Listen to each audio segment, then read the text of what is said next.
Hey everyone, I hope you've had a good week. My name is Jake and my channel is Jake Trades and Invests, where I do a weekly recap of where the markets have gone as well as where I think the prices may be headed as part of my opinion on the markets and commodities.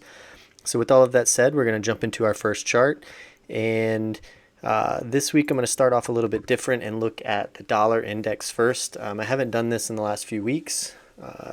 Or ever since I started this channel, but I figured it might be relevant considering what happens to the dollar and the strength of the dollar can impact some of the commodities as well as the stock market. So we'll start here with the dollar index. And since the beginning of the year, it's pretty much been in a pretty strong sell-off up until a few weeks ago where we hit lows around $98, and we've slowly started to rebound back up towards the moving averages.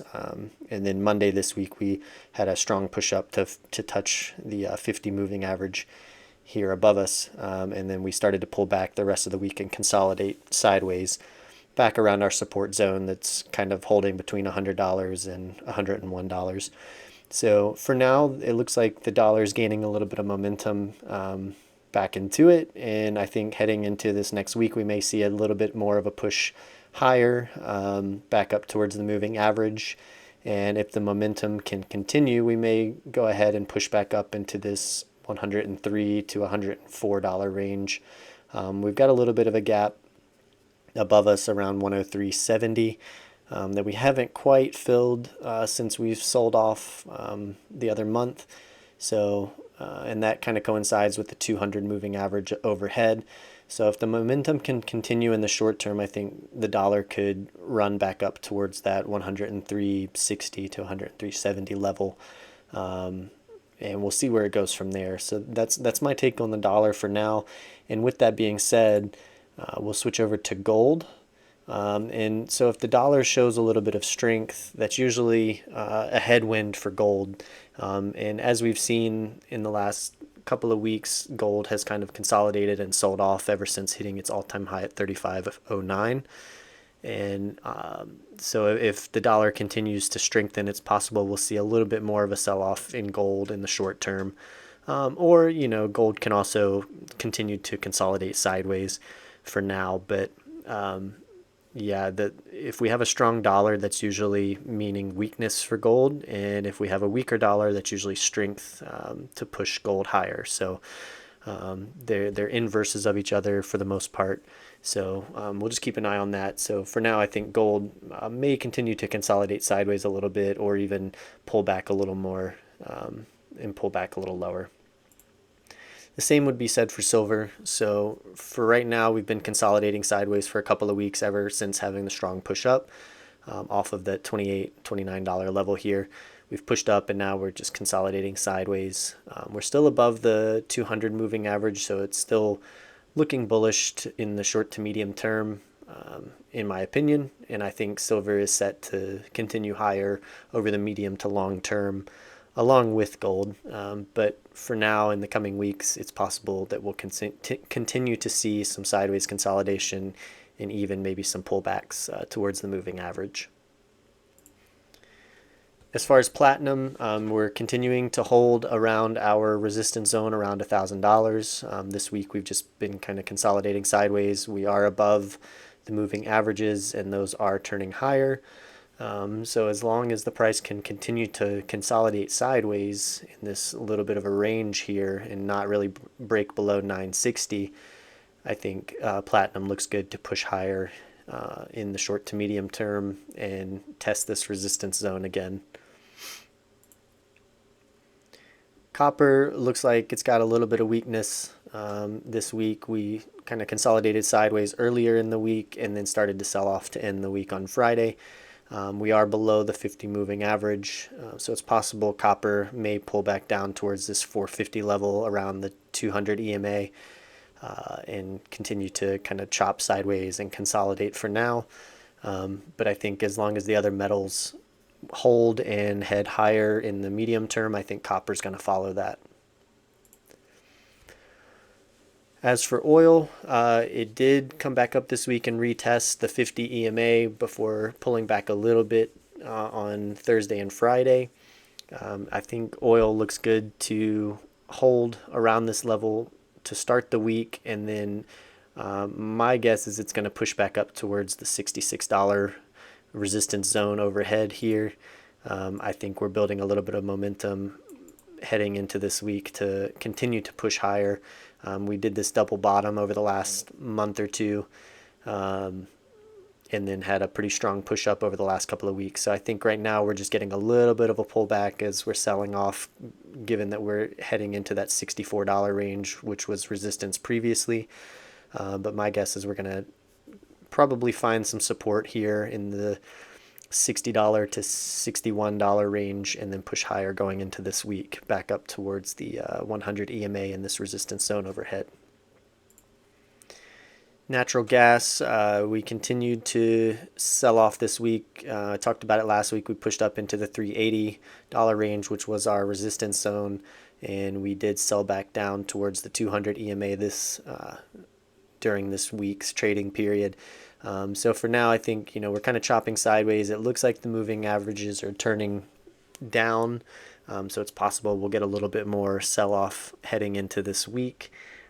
We do have this gap down here around 296, where we had jumped back up above our support zone the last time, looks like maybe 3 weeks ago. So it's possible the price is going to work its way back down and fill that gap in the short term. Switching over to the S&P 500, so we've had yet another strong week this week.